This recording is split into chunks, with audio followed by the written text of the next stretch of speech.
Hello, কি অবস্থা সবার? কেমন আছেন আপনারা? আশা করি আপনারা সবাই ভালো আছেন। আমরাও খুব ভালো আছি। বাংলাদেশে আছি আর মাত্র 2 দিন।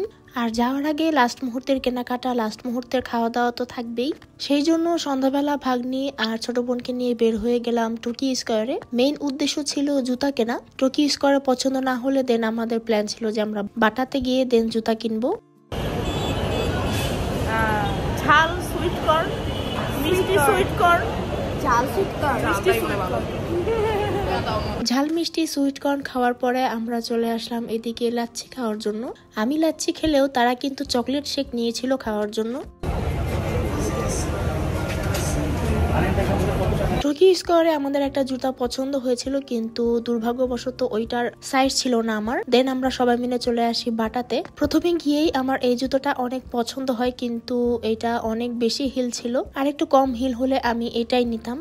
তারপরে এদিক ওদিক থেকে আরো অনেক জুতা আমি ট্রাই করি এবং শেষ পর্যন্ত আমার একটা স্কাই ব্লু কালারের জুতা পছন্দ হয়। ওই জুতাটা ছিল একটু মিডিয়াম হিল, তো আমি পরে রনিকে ফোন দিই আসার জন্য, দেখার জন্য যে এটা ঠিকঠাক আছে কিনা।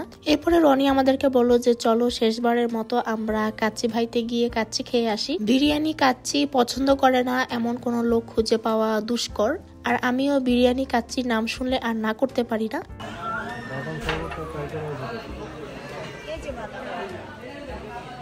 আর আমার বিশ্বের মধ্যে যদি কোনো একটা খাবার অনেক বেশি পছন্দ হয় সেটা হচ্ছে বোরহানি।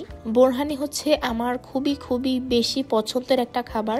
আগে ছোটবেলায় যখন আমরা কোনো বিয়ে বাড়িতে যেতাম, আমি হচ্ছে শুধু 5 থেকে 6 গ্লাস শুধু বোরহানি খেতাম। বিরিয়ানি কাচ্চি ছাড়াও আমি শুধু শুধু বোরহানিও খেতে পারি। আর এই খাবারটা যে আবিষ্কার করছে তাকে আমার পক্ষ থেকে অনেক অনেক বেশি থ্যাঙ্কস, এত মজার একটা খাবার উদ্ভাবন করার জন্য। আর এই তো আমরা সবাই মিলে মজা মজা করে কাচ্চি বিরিয়ানি খাচ্ছিলাম। সুলতান ডাইন আর হচ্ছে কাচ্চি ভাই দুটোতেই আমি খেয়েছি, কিন্তু কোনোটাতেই আমি এখন পর্যন্ত কম্পেয়ার করতে পারি না যে মানে কোন জায়গার কাচ্চিটা আসলে বেশি মজা। আর এদিকে তো আমাদের দিয়ে দেওয়ার জন্য মাংস মাছ সবকিছু রেডি হচ্ছে। ইলিশ মাছ ফ্রাই, বোয়াল মাছ, তারপরে হচ্ছে গরুর ঝুরা মাংস, সাথে আরো অনেক কিছু ছিল। ওগুলো তখনও রান্নাঘরে রান্না হচ্ছিল। আর এদিকে আমি বসে বসে আমার ভাতিজির হাতে মেহেদি পড়ছিলাম। ও এত সুন্দর করে মেহেদি দিতে পারে মাশাআল্লাহ। আর ও 1-2 বছর গেলে ওর হাত আরো বেশি পাকা হয়ে যাবে। এক হাতে মেহেদি পড়া শেষ হলে এখানে এসে দেখলাম যে প্রায় অনেক খাবারই রেডি হয়ে গেছে। এই চিংড়ি মাছগুলো আমাদেরকে দেয়া হবে, অনেক বেশি মজার ছিল এই চিংড়ি মাছগুলো। আর ওই দিন দুপুরের জন্য আমার শাশুড়ি আর আমার আম্মু মিলে মজার মজার খাবার রান্না করে। ওই দিন ছিল পুঁই শাক একটু ঝোল করে রান্না, রোস্টের মাংস, তারপরে মূলার তরকারি, আর ছিল করলা ভাজি। খেতে বসার আগে আমার শাশুড়ি বলল যে আপা ওকে আজকে খাইয়ে দেন আপনি। সো লাস্ট বারের মতো আম্মুর হাতে খেয়ে নিচ্ছিলাম। আর ওদিকে আম্মু আমাকে খাওয়াচ্ছে আর কেঁদেই যাচ্ছে। খাওয়া দাওয়া শেষ করে আমি বসে পড়ি বাচ্চাদেরকে নিয়ে একটু গেম খেলার জন্য। দেখলাম যে ব্যাগের মধ্যে একটা 2 ইউরোর কয়েন আছে, তো ভাবলাম যে বাচ্চাদেরকে নিয়ে একটু বসি, যে হচ্ছে গেমে জিতবে তাকে ওই 2 ইউরো কয়েনটা দিয়ে আসবো।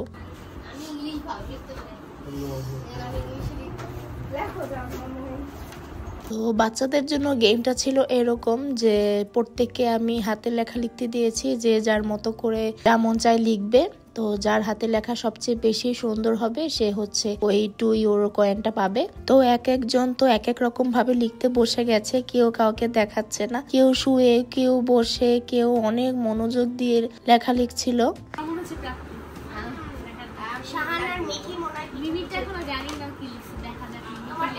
কার কনফিডেন্স বেশি? এখন প্রাপ্তি ওলট পালট করবে, প্রতিদিন জানি কাজটা বেশি সুন্দর হয়েছে। আচ্ছা ঠিক আছে।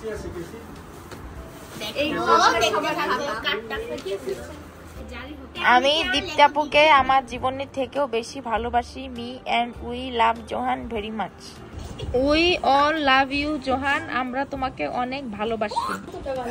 Participating in group work in the class, বীজের আবরণ থাকা এবং না থাকার উপর ভিত্তি করে তাহাদের হাতে লেখার জন্য 10-এ 9 পাইছে।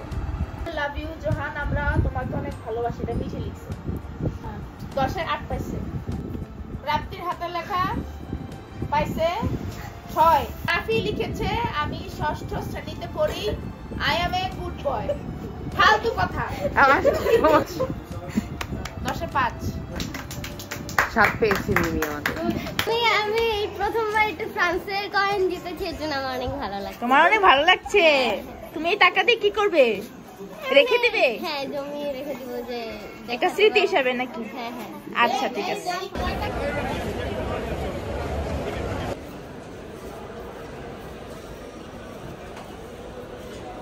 আর এদিকে আমাদেরও সময় হয়ে এলো বিদায় নেবার সবার থেকে। সবাই এসেছিল আমাদের সাথে আমাদেরকে এগিয়ে দিতে এয়ারপোর্টে। যাওয়ার সময় মুহূর্তগুলো এত এত কষ্টের হয়, কাউকে বলে বোঝানো যাবে না। যারা প্রবাসে থাকেন তারাই একমাত্র বুঝতে পারবেন। আজকে তাহলে এ পর্যন্তই। সবার সাথে দেখা হচ্ছে আবার পরবর্তী ভিডিওতে। সেই পর্যন্ত সবাই ভালো থাকবেন। আল্লাহ হাফেজ।